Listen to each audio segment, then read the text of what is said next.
национальная коми-культура не была востребована. У нас единственный зал хороший – это Дворец культуры. И туда попасть было очень сложно. И коми-песни, национальные танцы как-то они не приглашали туда, чтобы мы часто выступали. И чтобы приобщить детей и поощрить руководителей, те, которые уже занимались этими танцами, песнями. И тогда мы с Татьяной Николаевной придумали вот такой праздник – Елога. Елога – это эхо, это отголоски старины, которые дошли до наших дней. Вот дошли до наших дней эти песни, язык, танцы. И, конечно же, это же развивается, поэтому и появляются новые песни. Очень хорошо, что сейчас фонограммы гуляют по интернету, их вылавливают и тоже люди разучивают. То есть песни обновляются. За 25 лет, конечно же, каждый год фестиваль набирает обороты, принимает участие больше детей. Когда-то это была просто концертная программа, когда-то театрализация. Разные регионы представляют именно композиторов, песни, например, северные, южные или танцы. Поэтому фестиваль, конечно же, меняется каждый год. Я работал в школе-интернате номер 5 с коллективом «Зорюшка». И мы самый первый раз принимали участие, вот именно я как балетмейстер со своим коллективом самый первый раз принимал участие в фестивале «Елга», который организовывает Центр коми-культуры. Конечно же, в настоящее время мы принимаем уже участие с ансамблем танца «Елочка», поскольку я являюсь здесь руководителем. И данное мероприятие является очень значимым для нашего города и для республики в целом. Потому что на сегодняшний день в культуре крайне не хватает развития именно коми-народного творчества, его популяризация творчества коми-народов, как хореографического, так и вокального. Я участвую 2 года подряд на Елоге сольными номерами. В прошлом году выступала с сольным номером, пела песню про маму. Я сначала занимаюсь вокалом в городском дворце культуры. Там я занималась эстрадным, потом перешла на народное. Потому что от народного пошел и эстрадный, академический вокал и так далее. Все началось вот с народного вокала. В репертуаре у меня есть пару таких вот коми-песен. Когда я переведу, я уже знаю, о чем я пою. Вот там, если каждое вот слово переводить, как я переводила. Мы на протяжении 5 лет, которые я ходила в ансамбль до поступления в институт, мы ежегодно принимали участие в этом фестивале. Естественно, в нашем репертуаре были коми-песни, и мы с большим удовольствием готовились. Для нас это был в первую очередь стимул и большой интерес, потому что в нашем городе не так много где можно показать.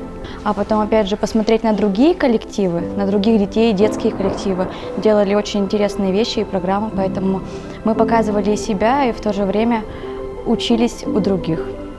Крайне приятно отметить, что в фестивале «Елога» задействованы дети самых маленьких возрастов, что у нас организаторы это делают, начиная именно с детей.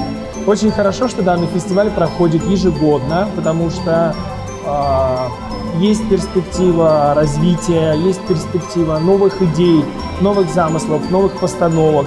И, конечно же, благодаря Центру коми-культуры у нас развивается, можно сказать, в Ухте конкретно развивается коми-национальное именно творчество. Это часть нашей культуры, народа, коренного народа коми. А это очень важно знать культуру того народа, рядом с которым ты живешь. Хорошо, что есть такой фестиваль, что он 25-й. И большое спасибо родителям, конечно, что от них есть какая-то инициатива.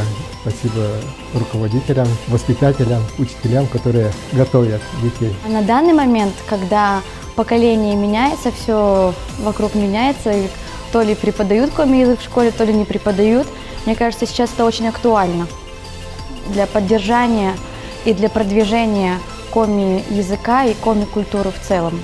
Для себя открыла, что дети все-таки к нам идут. И несмотря на то, что мы сразу говорим, что мы в первую очередь коми-коллектив, и мы учим коми-песни, у них интерес от этого не пропадает. Наш фестиваль «Елогу» ждут больше взрослые люди, именно владеющие коми-языком. Потому что коми-язык знают больше действительно в городе взрослые. а не дети. Поэтому получается, что фестиваль детский, на сцене дети поют и танцуют, а зрители-то все взрослые, потому что им очень приятно слышать коми язык, коми песни, коми стихи. И они как бы вот каждый год на Елагу приходят, и они всегда говорят, что они как будто бы побывали у себя дома на родине, в своей малой деревне. Ну, для города, конечно, это значимо, потому что такой фестиваль в нашем городе вообще один на все. То есть для коми-творчества, для детей именно это единственный фестиваль. И, конечно, хочется, чтобы этот фестиваль существовал еще 25, а может быть, в 2 раза по 25, потому что фестиваль очень нужный. Я хочу поблагодарить музыкальных руководителей из детских садов, учителей, которые, даже не зная коми-языка, они принимают участие в нашем фестивале, учат на коми-языке песни и прекрасно их дети исполняют. Хочется пожелать фестивалю дальнейшего процветания, конечно же, больше участников и всего самого наилучшего, а организаторам терпения и хорошего настроения. Чтобы ежегодно в нем принимали все больше и больше участников, как детей, так и подростков. Молодцы, что удержали. Все эти годы удерживали данный фестиваль и как могли его развивали. Это очень приятно. Поэтому от всей души хочется поздравить, пожелать прежде всего перспективы, новых грандиозных планов, задумок, решений и их осуществления. Хочется, чтобы пришли на этот фестиваль близкие, знакомые, родители, чтобы поддержали, чтобы они чувствовали, что то, что они приготовили, это необходимо для нас. Всем желаю, и участникам, и руководителям нашим, чтобы не делали из этого конкурса, чтобы не выбирали лучших. Они всех артисты, особенно дети, самые красивые артисты, самые хорошие. Чтобы был просто праздник. С праздником вас!